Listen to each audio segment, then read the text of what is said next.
today we are finally figuring out what has gone wrong with our S55. It like misfires, it kind of goes. Gets really angry. Yeah, it just went on. There we go.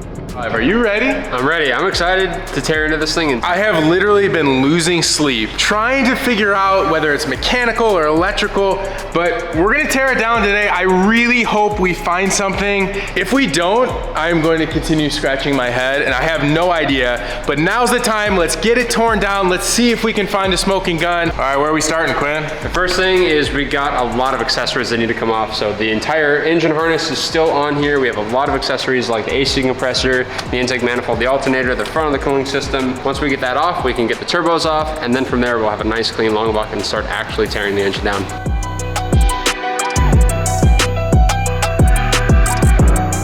Everything on top of the valve cover is cleaned up. We've got the air box off, or the air intake tube off, so now we're gonna address the front of this. So water pump's coming off, all this housing is coming off, all the tensioners, pulleys, alternator, and AC compressor off next.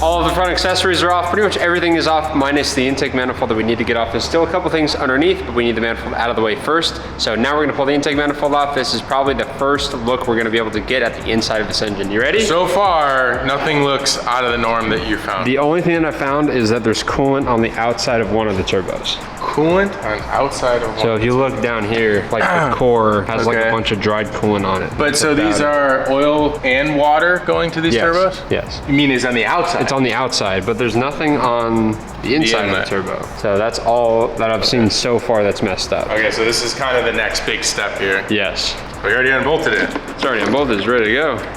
This is the 6-cylinder, right? That is the 6-cylinder. So cylinder 6 was the consistent misfire issue. Oil, it's like really dark. Look at that, it's wet. Look. Whoa. Yeah, I do have dried coolant in a few of these cylinders though. I can't tell what that is. It looks like oil. Oh, the intake valves are nice and crusty too. But how can why are these ones all dry? I know that there is a lot of coolant, which that's not good either. You know what's interesting? Right by the valves, it cleans up, but yeah, there's a lot of But it does, but like look at cylinder 6. What is up with that? The thing is it's a shared manifold, so there's nothing like specific that goes on per cylinder in the intake manifold system.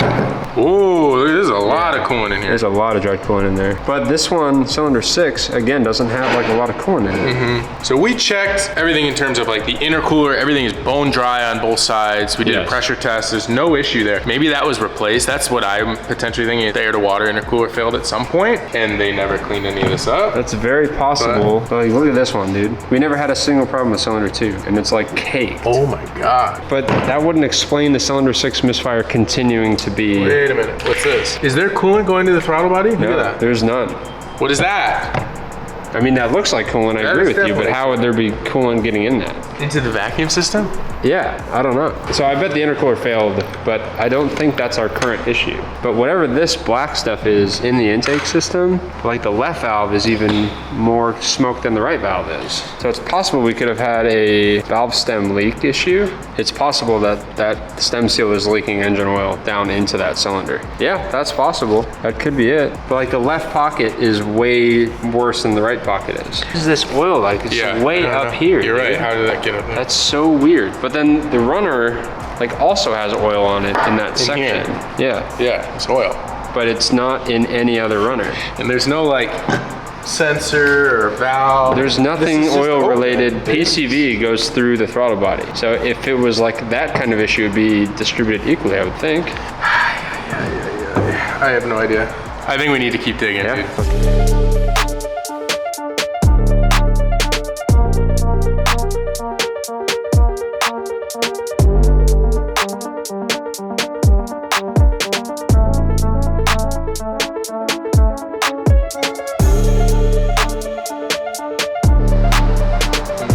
First of all, I really like how BMW packages their turbos. Super nice. Legit. Looks pretty nice. Okay. A little crusty.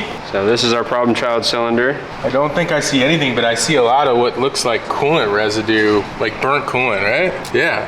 Isn't that what that is? Yeah. really I'm see noticing anything. this is like way more caked up than Is the it? rest of them. Oh, more looks, carbon? It looks like to me.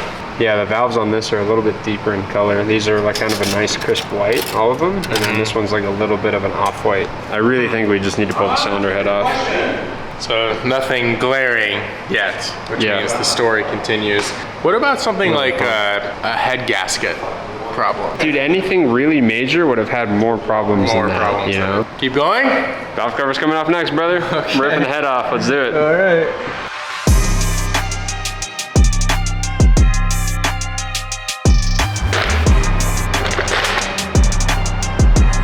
So with the valve cover off, the first thing I see is we do have a lot of oil staining, so that's why it kind of looks like a darker color in here. That's not a huge cause for concern. A lot of engines look like this. It happens when you just don't change the oil enough. But we're gonna continue tearing it down. I wanna pull the oil filter housing off. We're gonna pull the injectors out, and then they have these little block plates that will come off as well. Then we can start working on the valve train, the cams, and the timing.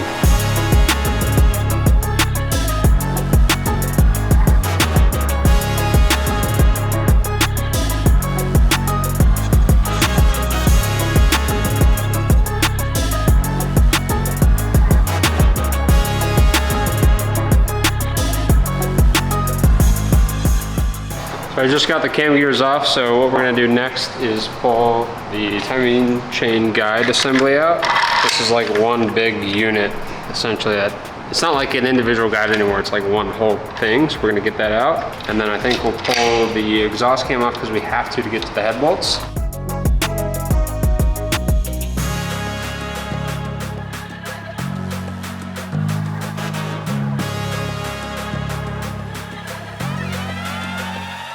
All right, so we got the exhaust cam out, and I've noticed something. So if you look at the lobes on cylinder 1, they do have a little bit of marks on them, nothing too crazy. Some of them have some weird side-by-side going pattern on it. It's not like a proper straight, which I don't know what that's about, but the lobes on cylinder 6 are freaking rough, man. They are not in good shape compared to the rest of the cylinders, which is interesting. Look at the cam lobes on cylinders 1, 2, and 3. Okay. Nice and smooth, nice and smooth. And look at 6. No way. What's up with that? What is that? I don't know. What is that? I don't know. But like if you look on this side on the leading edge, it's like, and that's the it's one. like pitting too. Wait. This is then the exhaust cam though. That's the exhaust cam. Like this lobe is way worse. It's like pitted. So I wonder if this thing was ran low on oil at some point and it was just starving the rear cylinder. But what's weird is there's oil everywhere. Yeah, but if it was ran, I mean, there's oil everywhere because we had oil in it. But if at some point this thing was ran low, and I mean, I'm seeing a lot of like this discoloration is consistent with low oil changes or lack of oil changes. Can I pull this out? Yeah. Wow. Yeah, that's very.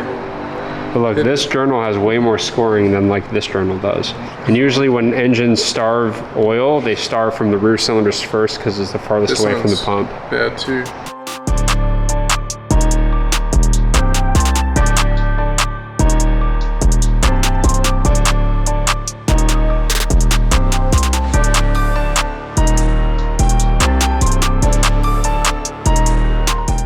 Cylinder head is fully stripped. Now it's time to take it off. Let's do it.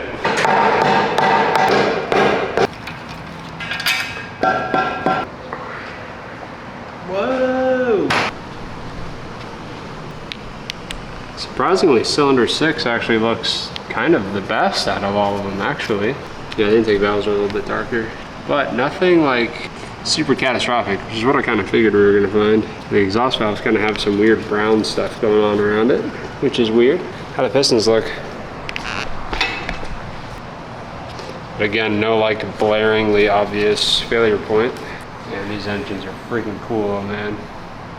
Closed deck aluminum block, that's sick. And it's got an iron sleeve in it. Gangster! I don't know. These is why I don't drive BMWs. What about the crack? You tell me, bro. I was hoping No we'd witness see marks on the pistons or like anything from the valve train crashing into itself. Like, there's nothing. And this piston's not even like significantly more dirty than the rest of them. No. Oh my God, what do you do now? What do you do now? We continue taking it apart? Like, Check the rod, but like how would a rod bearing problem cause that? What do you say, Ricky? BMWs, don't buy them. You know what doesn't have this problem? A rotary engine. Say you use your little freaking tool, clean that shit up, get a new head gasket, fucking. And then what? Put it together, have the same together. problem? Oh, here's what we're gonna do. We're gonna get a new set of cams. We're gonna put a valve stem seal in it. And we're dropping a piston and rod in this thing, and it's gonna make 1,000 horsepower. It's gonna be sick. That's what's gonna happen. That sounds good. Drop it on the Haltech. This thing gonna fly, baby. It's gonna fly. You ready? How many likes to do that? 3. 3 likes. Okay. 3 likes. All right, so I've sat down and tried to find a conclusive reason on this M3 engine, and we're looking more into the cam lobes and the Valvetrain on this thing, and I think simply it was just worn out. I think that at some point this engine had been run low on oil, or it wasn't oil changed. Oil changes weren't happened enough or frequently enough, or it ran out of oil. Usually when you start starving engines, they starve on the rear cylinders first. Cylinder 6 being the furthest from the oil pump and the furthest down the line in the oil block gallery. We start to see a lot of wear on this. Now, it's not an excessive amount of wear, but you can obviously very clearly not only see the wear, but I actually had a hard time measuring this with a micrometer because the surface of it is not actually parallel or flat anymore. So if you were to look at a cam lobe, like this face here along the top, it is actually like a nice straight line. So there's one end of the cam lobe, there's the other end of the cam lobe. On cylinder 6, we have a very clear kind of lip, and then it drops down and kind of does one of these.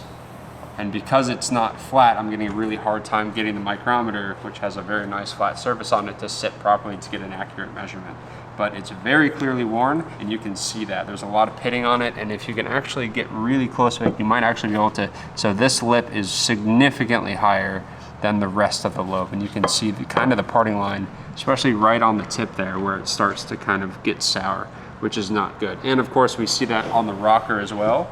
So the rocker on this is for cylinder 6, there's very, very clear pitting all around the entire thing. So the cam lobe started to wear out, which started to wear out the rocker, and that whole cylinder kind of just has a catastrophic failure versus something like cylinder 2, which is a good oiled cylinder. You can see it kind of looks shiny, almost polished. We do have like a clear line in there, but there's no pitting on it at all. I think it's just kind of a combination of that cylinder being starved and it just wasn't getting the airflow it needed. And now it's not enough to cause a consistent misfire, but when you start having weird air changes and weird airflow changes on a specific cylinder, the BMWs, especially the newer ones, are so sensitive with the electronics and the air metering systems. When it starts doing weird stuff like this, it kind of manifests as a really strange problem. So unfortunately, this camshaft, all these rockers, they're all garbage. We're gonna need to replace it if we're gonna rebuild this engine. That's it. I think that's our problem. I think we found it. The intake cam is kind of the same thing. It's not worn nearly as bad, I think, because this also kind of gets fed with the Valvetronic system,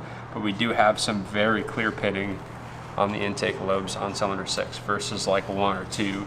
It looks nice and shiny. So I think it just got oil starved and the Valvetrain started to wear itself into nothing. And you know, cams, when they start to wear out, they just kind of eat themselves to death. And I think that's what happened in this case, unfortunately. But the M3's fixed, we got a new engine in it. Jaguar's absolutely enjoying the car so far, and then we got a good, healthy engine in it. And I think if we're gonna rebuild this S55, we gotta order some parts. So now that we believe we found the root source of the problem, we're gonna make sure that this engine is good to rebuild, baby. So we're gonna tear the bottom end down. I wanna get all these pistons out. I wanna inspect the entire engine block bare, crank out, make sure all our journals are in good shape, make sure the bearings that we pull out of it are okay. We're not gonna be reusing them, but if they're in rough shape, then the crank might be trashed. So let's flip this thing over, get all the fluids out, and get this engine completely tore down. Baby, let's go. You ready? We're gonna make an absolute mess right now. I don't want to be here for that. Too bad. You're here for it. We're already going. Wayne is the mess king. That's not true. Look, that's not true. Look, look. He don't even know what's going on back there. Hey! Hey, it's not Matt. It didn't go on the ground. Damn, That's you got it. lucky, bro. on that one. Oh my. You got lucky. Look at that. Look at that. Yes, just Why don't they make engine stands that you can like actually lay stuff on? no!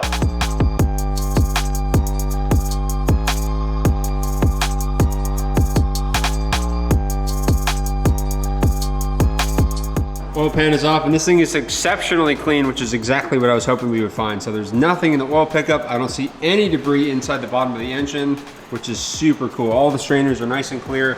And of course the oil pan itself, there's nothing, literally nothing other than just engine oil in here, which is perfect. There's no gasket material, no bearing material, no metal shavings, no broken timing guides, nothing, which is awesome. Super good sign. Let's keep going.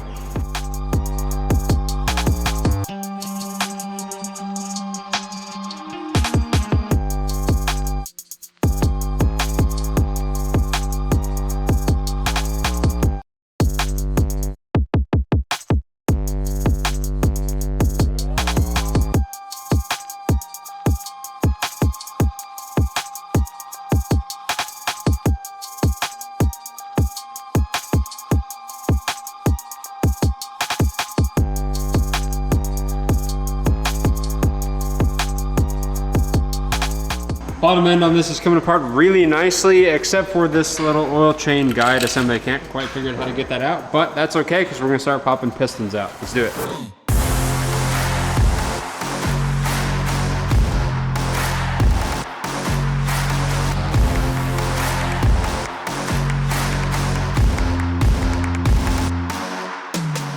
All right, so I've got cylinder 1, piston and conrod out, and this thing is in excellent shape. We have a little bit of carbon buildup on the top. It's not super heavy. I can actually kind of start to scrape it off with my finger and wipe it off. All the rings spin freely. None of them are bound up. I don't feel any like dead spots or anything. The coating on the side of the piston is kind of starting to wear away, but not bad at all. The only thing I noticed was that the conrod bearing was starting to have a little bit of wear at the tops and the bottoms of the bearing, so definitely needed conrod bearings at some point in the future, not necessarily immediately.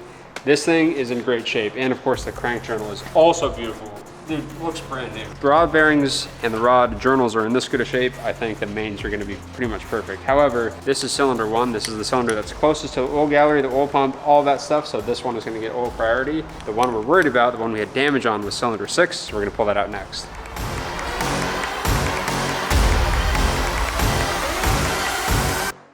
So these are crack rods, which is another interesting thing. So if you notice, you don't have a machined surface. So when they make the rod, they make it as one piece and then they put it in a bench vise and crack it, and that's your seam. So unfortunately, if you spin a rod bearing on one of these engines, you cannot resize the connecting rod. You have to replace it, which sucks.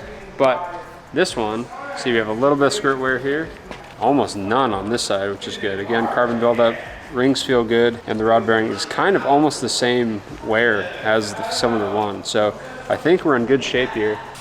This journal is in really good shape too, so that makes me really happy. So this was the determining factor on whether or not this engine was going to be rebuildable, was how good condition cylinder 6 was.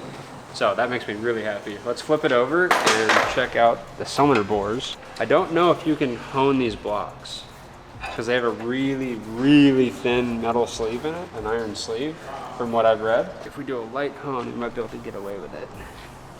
Yeah, I've still got some good cross hatching in here. I don't see like any major scoring at all, which is a really good sign. Yeah, dude, this thing's money, dude. This block is in great shape. I mean, we still have to get the rest of the cylinders out, but cylinder 6 being the one that we oil starved, or that was oil starved, we got lucky. It just barely damaged the cam. Everything else seems to be in really good shape. I think with a new cam, new set of lifters, rockers, all that stuff, and a piston and a rod, we could have a fully built S55 in here.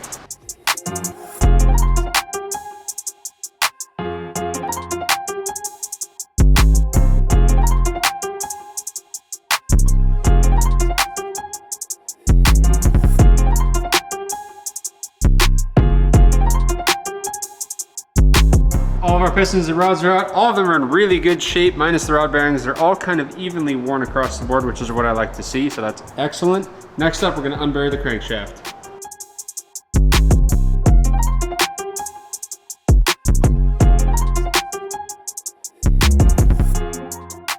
Yeah, we're just gonna come right out.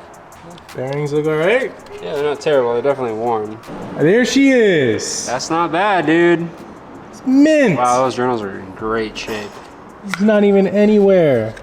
There's the rear main. Totally, I think we should rebuild this thing. We should definitely. Where's the smoking gun, Quinn? It was in the cam, dude, it was the head. All right, so I just popped out here to see the final step. This is the last part. The crankshaft is coming out, which looks totally normal. So out of all of that, the only signs of wear that we saw that would explain the issues that we're having was the wear on both the intake and exhaust cam, right? Both cams. Yep, that's it. All right, well, if this video hits 10,000 likes, we're gonna rebuild this S55 for big horsepower. You better hit it. Do it, dude, let's do it. This thing is ready. This block is ready, this crank is ready, everything's ready. Ricky's ready. Big horsepower with this? I don't know. 1200, 1300? Oh, get out of here, no way. Yeah, what are you talking about? This is better than a 2JZ. I would love to see that, I doubt This it. is better than the 2JZ. Yeah, okay. Now you're gonna start a fight. Thank you guys so much for watching. As always, comment down below if we should rebuild this engine. I think we should. Evan thinks we should. Ricky doesn't think we should. Let me know. Don't forget to like and subscribe to the channel. We'll see you guys in the next episode. Peace.